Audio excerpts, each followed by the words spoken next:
Around the country, matrics are waiting to find out how they did.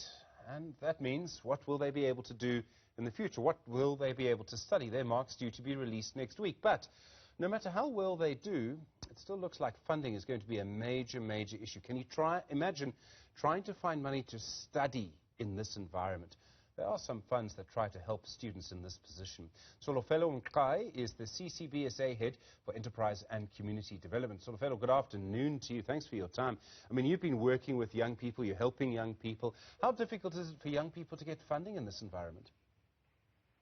Good afternoon, Stephen, and to your viewers. It's really difficult for young people to get funding. So we then establish a study buddy fund. This is, not just any other scholarship fund. It is a holistic program that is established to support really academically deserving students that fit our criteria so that we can help them access higher education. What kind of criteria are you looking at? And I imagine first up is, how they do in matric.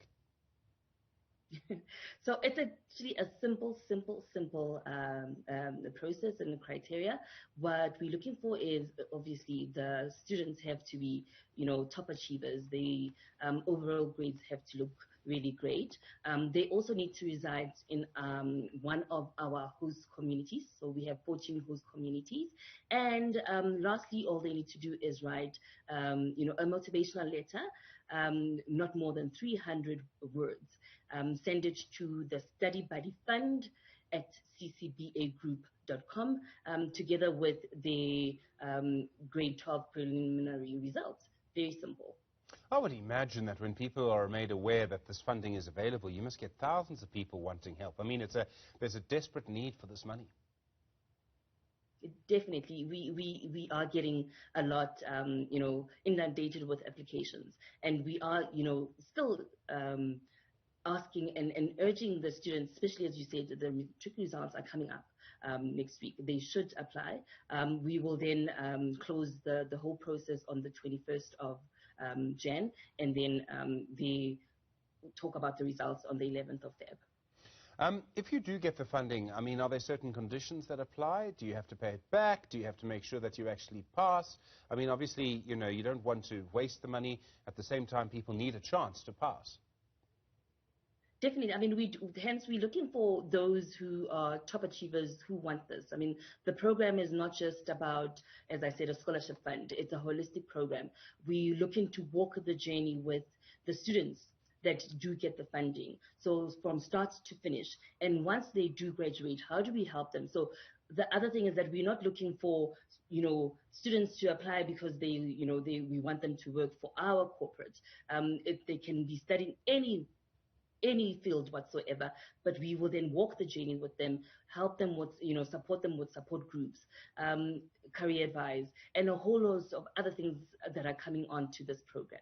I mean, it shows you also that, just going into a tertiary institution is not just about the marks. It takes a village, I think, to get someone through higher education now. They need so much support.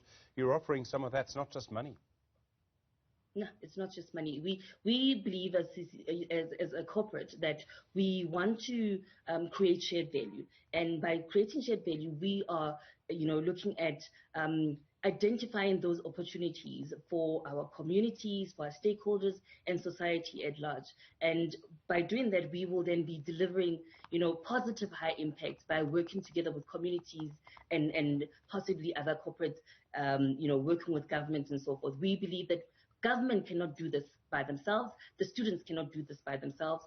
The tertiary education cannot do it by themselves. So it's all of us coming together, all hands on deck, making sure that, we are helping South Africa grow.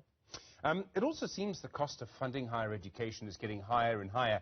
And in fact, you see this here. You see it in parts of Europe. You see it massively in the United States. There's a really interesting dynamic around why this is actually happening. Do you think as a society we need to look at other ways? You have NSFAS, which I think is working perhaps better than it's ever worked. I mean, it has problems, but working better than it's ever worked. We all remember the Fees Must Fall protests. I mean, do we need to find other ways of doing this? Would it help if other corporates like yours get involved? Most definitely. As I said, all hands needs to be on deck. All corporates coming together, putting aside some kind of funding towards higher education. I mean, we believe that for the country to thrive, it's linked to young people getting, access to economic inclusion, to good education. So if we all come on board and, put our hands together and fund the students getting to a better place, I think, we'll be doing something really great. It also talks to the National Development Plan. It talks to sustainable development goals. For us to grow as a country, we need to all come on board and not leave it just to government to do. Tsolofelo Mqai, thank you. CCBSA Head for Enterprise and Community Development. Just a reminder, of course, the matric results coming out next week, how important they are for so many people. Tsolofelo, I do appreciate the time.